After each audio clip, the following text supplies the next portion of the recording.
பாஜகவிடம் 3 தொகுதிகள் கேட்ட ஓபிஎஸ் அணிக்கு ஒரு தொகுதி மட்டுமே கொடுக்க பாஜக முன்வந்துள்ளதாக கூறப்படுகிறது. இதுகுறித்து செய்தியாளர் பார்வையில் விவரிக்கிறார் நமது செய்தியாளர் ராஜ்குமார். அவரிடம் பேசலாம். ராஜ்குமார், ஓபிஎஸ் தரப்புல இருந்து 3 தொகுதிகளை கேட்டிருக்காங்க பாஜக கிட்ட. ஆனா பாஜக ஒரே ஒரு தொகுதியை தான் ஒதுக்கி இருக்கிறாங்க. கூடுதல் விவரங்கள் என்ன?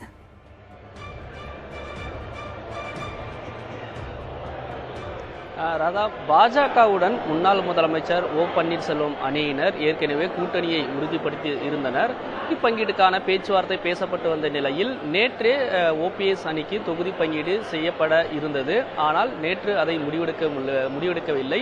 இன்று ஓபிஎஸ் அணியினர் அவர்களுடைய முக்கிய நிர்வாகிகள் மற்றும் மாவட்ட கழக நிர்வாகிகளுடன் ஆலோசனை கூட்டம் எழும்பூரில் இருக்கக்கூடிய தனியார் திருமண மண்டபத்தில் நடைபெற்று வருகிறது. ஓபிஎஸ் அணியை பொறுத்தவரை பாஜக கூட்டணியில் 3 தொகுதிகள் தங்களுக்கு ஒதுக்க வேண்டும் என்று பாஜக பேச்சுவார்த்தை குழு பேசியிருந்தார்கள். குறிப்பாக அவர்கள் முன்வைக்கப்பட்ட முக்கியமான தொகுதிகளாக தேனி, ஏற்கனவே ஓபி ரவீந்திரநாத் நாடாளுமன்ற உறுப்பினராக இருந்த அந்த தொகுதி, அதே போன்று ராமநாதபுரம், மயிலாடுதுறை, சிவகங்கை, ஸ்ரீபெரும்புத்தூர், இந்த தொகுதிகளெல்லாம் தங்களுக்கு சாதகமான தொகுதிகள். இதில் 3 தொகுதிகள் ஒதுக்க வேண்டும் என்று கேட்டிருந்தார்கள்.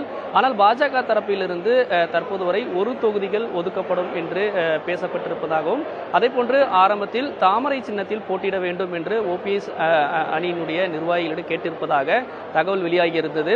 ஆனால் ஓபிஎஸ் அணி தரப்பிலிருந்து தனி சின்னத்தில் தான் போட்டியிட விருப்பம் தெரிவித்து இருந்ததாகவும், அதே போன்று குறைந்தது 2 தொகுதிகளாவது தங்களுக்கு ஒதுக்க வேண்டும் என்று பாஜகவிடம் பேசி இருந்தார்கள். மேலும் இது குறித்து பேசுவதற்காக தான் முக்கிய நிர்வாகிகள், மாவட்ட கழக நிர்வாகிகளிடம் முன்னாள் முதலமைச்சர் ஓ பன்னீர்செல்வம் ஆலோசனை கூட்டத்தில் ஈடுபட்டு வருகிறார். அதே போன்று மாநில நிர்வாகிகள் மற்றும் மாவட்ட கழக நிர்வாகிகளிடம் தனித்தனியாக ஓபிஎஸ் அவர்களுடைய கருத்துக்களையும் கேட்டு வருகிறார். அதே போன்று இந்த கூட்டத்தில் தீர்மானம் நிறைவேற்றப்பட்டிருக்கிறது. 2 தீர்மானத்தில் பாஜகவுடன் எத்தனை தொகுதிகள் பெறுவது, அதே போன்று எந்தெந்த தொகுதிகளை கேட்டு பெறுவது, வேட்பாளர் தேர்வு குறித்த அதிகாரத்தை முடிவெடுப்பதற்காக ஓபிஎஸ்க்கு வழங்கப்படுவதாக இந்த கூட்டத்தில் தீர்மானம் நிறைவேற்றப்பட்டிருக்கிறது.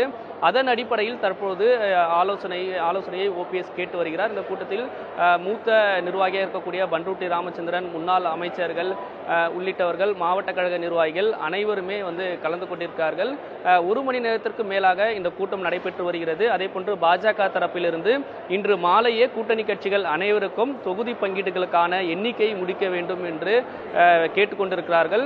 இன்னும் சற்று நேரத்தில் இந்த கூட்டம் முடிவடைந்ததற்கு பிறகு ஓபிஎஸ் செய்தியாளர் சந்திப்பார், அல்லது இன்று மாலைக்குள் பாஜகவினுடைய பேச்சுவார்த்தை குழுவை சந்தித்து தொகுதிகளுக்கான எண்ணிக்கை இறுதி செய்ய இருக்கிறாங்க. ராதா, விவரங்களை வழங்கியமைக்கு நன்றி ராஜ்குமார்.